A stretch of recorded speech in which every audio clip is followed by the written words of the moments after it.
जिन्दगीले धेरै पटक परीक्षा लियो, कहिले व्यवसायबाट, कहिले परिस्थितिबाट, त कहिले दूरीबाट। तर एउटा कुरा कहिल्यै बदलिन सकेन, मेरो बिलिभ, मेरो ड्रिम। किनकि म आज पनि त्यही मान्छे हुँ जसले सपना देख्न छोडेको छैन।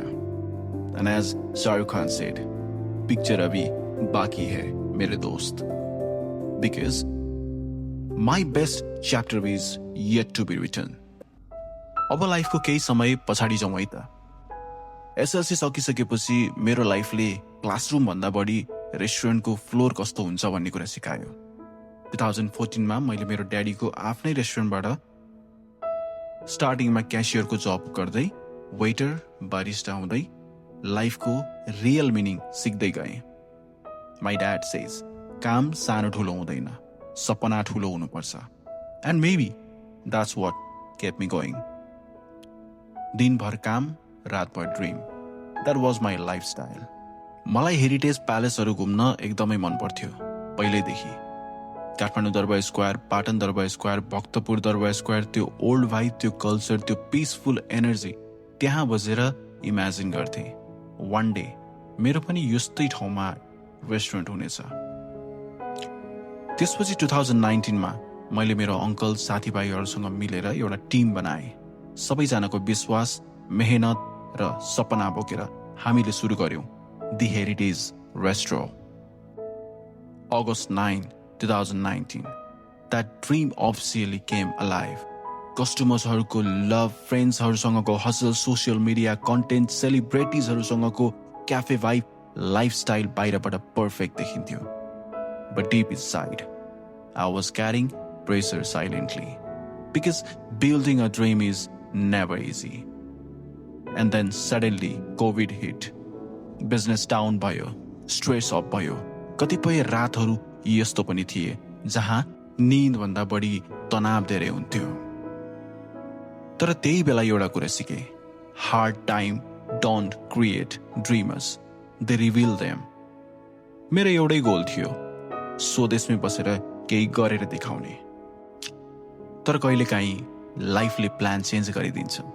And in 2025 I came to UK, London. तर म अरू धेरै स्टुडेन्टहरू जस्तो कम्प्लिटली एक्लो भने थिइनँ, because my fiance was already here. And honestly उसको सपोर्ट बिना यो जोर्नी यति इजी भने थिएन। New country, new environment, everything was unfamiliar for me. तर उसले हरेक स्टेपमा साथ दिइन्।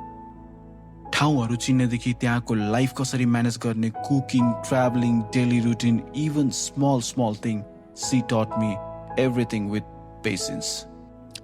त्यो सपोर्टले गर्दा मैले यति धेरै दुःख फिल गरिनँ जति धेरै इन्टरनेसनल स्टुडेन्टहरूलाई हुन्छ। And that made me realise sometimes the strongest motivation in life is not money, it's having someone who truly believes in you. Today it's 2026, 1 year in UK। Struggle अझै छ, कन्फ्युजन अझै छ, कहिलेकाहीँ यस्तो फिल अझै हुन्छ नेपालमा त्यो लेभलसम्म बिल्ड गरेको मान्छे आज यहाँ फेरि जिरोबाट किन सुरु गर्दैछु। But then I remind myself, restarting is not losing, it's proof that you still have a courage. किनकि नेपालमा मेरो सपना अझै चलिरहेको छ। द हेरिटेज रेस्टुरेन्ट आज पनि रनिङमा छ। मेरो अङ्कलले आज पनि साथ दिइरहनु भएको छ। Sometimes life changes your location, but never your vision। If I build something from zero in Nepal, then one day I'll build something unforgettable here too। Because real dreamers never stop. They restart, rebuild, and rise again, until life finally says, now it's your time।